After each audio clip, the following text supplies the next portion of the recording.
Bonjour, l'objectif de la capsule aujourd'hui est de vous montrer comment utiliser les tabulations et les puces dans Word pour assurer l'uniformité de l'alignement de votre CV.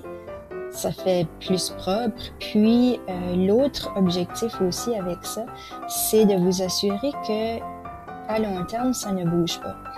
Alors, pour débuter, je vais vous montrer d'abord comment aller afficher les marques dans votre CV pour qu'on puisse se retrouver plus facilement quand on édite.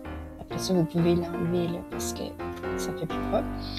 Alors, tout ce qu'on fait, c'est qu'on va ici sur cette icône-là, puis là, vous voyez, on voit partout où l'étudiante a mis des retours pour passer à la prochaine ligne.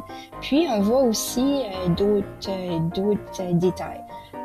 Donc, pour aligner ici, on voit que l'étudiante a utilisé la barre d'espacement. C'est quelque chose qu'on voit beaucoup dans les CV des étudiants. Puis, je vais vous montrer là ici, là, bien que ça puisse paraître comme si c'est bien aligné, à la longue, ça peut se déplacer. Alors, la première chose à faire, c'est d'aller effacer les commandes qu'on a déjà mises pour s'assurer que tout soit droit par la suite. Puis, après ça, on doit aller afficher la règle. Pour aller afficher la règle, on va dans Affichage, puis on affiche la règle. Alors, vous voyez, elle était déjà là. On va la remettre pour l'exercice. Puis, une fois que la règle est là, je peux aller sélectionner le paragraphe que je veux aligner. Puis, je vais en haut avec l'espèce de petit triangle, puis je peux bouger n'importe où je veux. Alors, ça se peut que moi, je le préfère ici. Si on le préfère plus loin là-bas, alors vous voyez, c'est très facile de tout aligner. Puis là, on est sûr que tout est exactement aligné puis que ça va pas bouger. Alors, une autre chose qu'on peut faire pour s'assurer de l'alignement aussi, c'est de faire comme l'étudiante a fait ici avec les puces. Donc, pour sélectionner les puces, on va dans l'onglet Accueil.